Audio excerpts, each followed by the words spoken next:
Welcome back to the channel, everyone. A slightly different video this time. I was struggling for something to do for Friday's video, seeing as I'm waiting for Chainsaw 100 and Dagwood to catch up with the No Man's Land series. And I was asking people in the Greyman Discord for ideas for videos, and one guy, Deeply Disturbed, who's quite an active member in there, he suggested doing my sort of top 5 mods for FS22. So that's what this video is, sort of. I don't know how I would quantify what is the best mod. I think that depends on what what type of game you're going to be playing. But these 5 mods that I'm going to talk through today, they're the kind of my go-to whenever I'm starting a new game. These are the ones that I like to have. Most of them are just visual touches, make the game look a little bit better, and a couple of them are what I consider pretty essential for making the game, well, bearable in some instances, I suppose. So the first one I want to talk about is the realistic cab view by Loki79. So what that does, if I just zoom in, when you're inside the cab in the normal game, you pretty much have a 360-degree rotation of your head. You're pretty much like an owl. What realistic cab view does is limits that to simulate your own neck movements. So there, I'm just sort of past 180 degrees, not too much, and then it's the same the other way. But the other thing it gives you is if you hold down the left shift key, it kind of simulates that you're leaning forward to look, so you can see down by your axle maybe, or if you're looking over the back, you can maybe get a better view of where your hitch is. So I just think that that just makes the game just a little bit nicer. So that will be my number 5 mod, and that's the realistic cab view. My number 4 mod is this one here. It's the Rounder Wrap Bale by Ola Haldor. And all this does, when you have round bales like this, it just gives you that nice little round edge, especially on the sort of wrap bales where, you know, the plastic wrap will be under tension. I think with a normal game you've pretty much got a square edge here, it's not rounded like it is there. So this is just one of those mods I think gives a nicer visual touch to the game. I was just doing some square bales there because I wasn't sure whether it actually did anything to these as well. So what I'm actually going to do is I'm just going to nip out the game, come back in with the mod disabled just so we can have a comparison between the two. So I think if I just pick this up, I have got super strength on just to help me with this video. So if I just put that bale there, and what I'll do is I'll just sort of run up the side here like that, and then I'll do the same without the mod enabled, and then we can just do maybe a split screen or something like that. Right, so as you can see, the sort of it's fairly obvious. I mean, this is the square edge I was talking about. It really doesn't look that good at all. There's absolutely no way a stretched plastic wrap would create such a sharp edge like that. The square bales, I actually can't notice any different. I did wonder if maybe this edge here would have a slightly more square shape to it without the mod enabled. But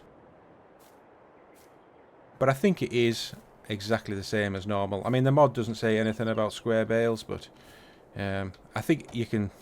I mean, you don't even need the sort of split screen to see how much more artificial this looks like.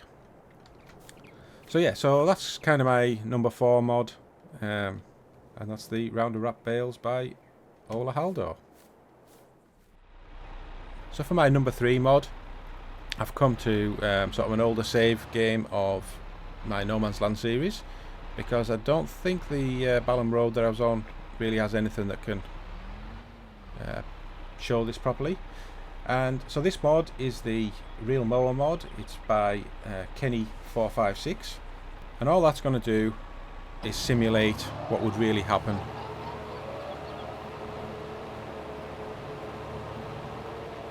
So this is without the mod enabled, and as you can see, a bush like this, you drive right over it and it manages to survive the mower, whereas the grass around it is all being cut, as you would expect.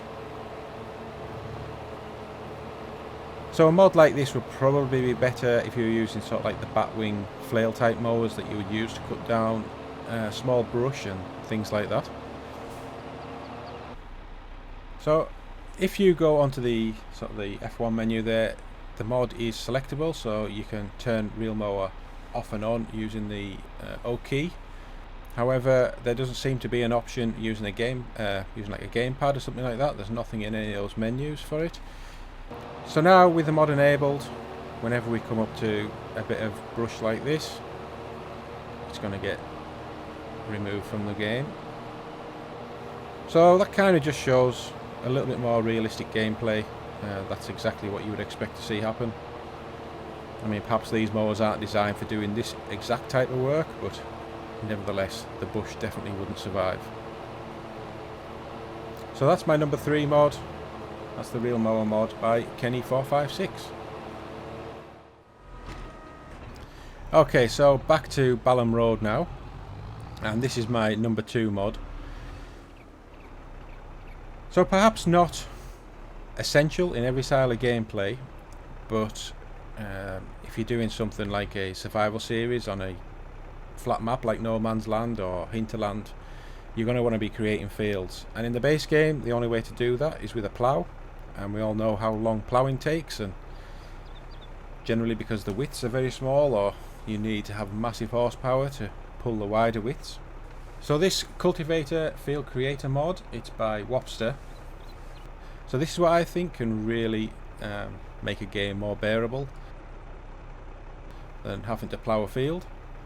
So if you look in the F1 menu, what that actually gives you is an option to allow create fields. So it's Y on the keyboard or left button and Y with a gamepad. So that's now selected, and all we need to do is just lower it down, and as you can see, you're going to create a field. So it doesn't give it the ploughed state, it just creates the field.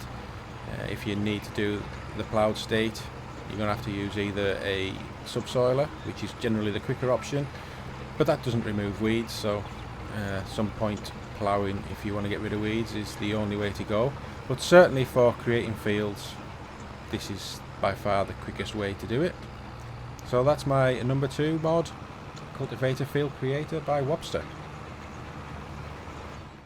This is going to be my number 1 mod. I hope this field's going to be okay for it. And I just genuinely think this is, I mean, it's such a great mod. Even if you just look at what work must have gone in to create this mod, I just don't understand how people can even do it. But that mod is Cosplay, and that's by the Cosplay dev team.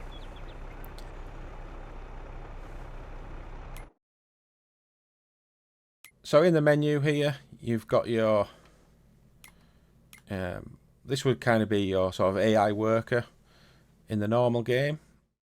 Underneath it, you've got another 3 tabs with sort of a file where you can save your own courses for different fields and different equipment within those fields. And then there's an absolute variety of options here that you can change, and a bunch of settings for how the mod works. But all you're going to do is you can either put your tractor in the field that you want to work in, you create a job, you move it to Cosplay Fieldwork. It will generally find the outline of the field you're in, or you can use the field position down here and select the field if your tractor isn't already in the field, and then you open the course. It should have all the settings pretty much right. Certainly with working width, that's generally okay, but sometimes it's good to check. I know with like the mowers, if you're using like the front and rear mowers, it'll generally pick up the front mower, not the full width of the rear mowers. So that might be something you need to change. And then you've just got like how many headland passes you want to do. You can even get multiple tractors working in the same field. There are limitations with that, like you couldn't have tractors with 2 different working widths. They generally have to have the same working width. And then, you know, where do you want to start? Do you want to start headland or in the center? I often find if I'm doing baling jobs, say I'm using like a butterfly mower where it will row it up itself, or even if you've cut the grass and then you're using the course to do a rowing up, I always try to put it on the centre. So what that'll do is you can then use that course for your baler, and the worker will do the infield first before doing the headlands. If it did the headlands first, it generally drops bales there, so when it comes to do the centre, it's probably going to find itself colliding with a bale and stopping. But yeah, this mod, I mean, it's just genius. I honestly don't know. So you'll just select your course once you've got all your settings, and you close it, and away you go. And the tractor will go and do the job. Much better than the base game AI workers, who can only do up and down passes. There's also functions. If you're doing harvesting, you can leave a trailer at the side of the field, and it will, when the combine's full, it'll find the trailer and go and empty into it automatically, so you don't even need to do that bit of the job. Sometimes there's some issues with that, but like I say, far better than the base game. So that's my #1 mod. Always have this in game, and that's cosplay by the cosplay dev team. So that's my 5 favourite mods, or at least the mods that I will always use in every game I play. I was going to include auto drive in it. I've recently found auto drive and got used to using it with my No Man's Land series, and it is a really powerful mod. Works well with cosplay as well, so you can combine the two different activities. But I just don't think it's something that I would always want in a game. I know there's a lot of setup with it, and not always that you want to do that. I quite like driving around the roads, and I don't always need an AI worker to do that for me. So without doubt, Farming Simulator 22 is a good game, but it's made a great game by the modding community, and all these mods, without them, the game just wouldn't be as good. So we have to be grateful that we've got such a good modding community within the game. So that's a roundup of my 5 favourite mods, or at least the 5 mods that I like to use in every game. Let me know what you think in the comments, and if you've got any mods that you prefer, put a mention for those as well. So I do have another video coming up. I'm going to try and get that out for Sunday. We'll see how it goes, see if I've got time to do it. But that's it for this video. I hope you've enjoyed it. If you give it a like, really appreciate it. If you're not subscribed to my channel, please consider subscribing, and I'll see you in the next video, hopefully on Sunday. Bye bye for now.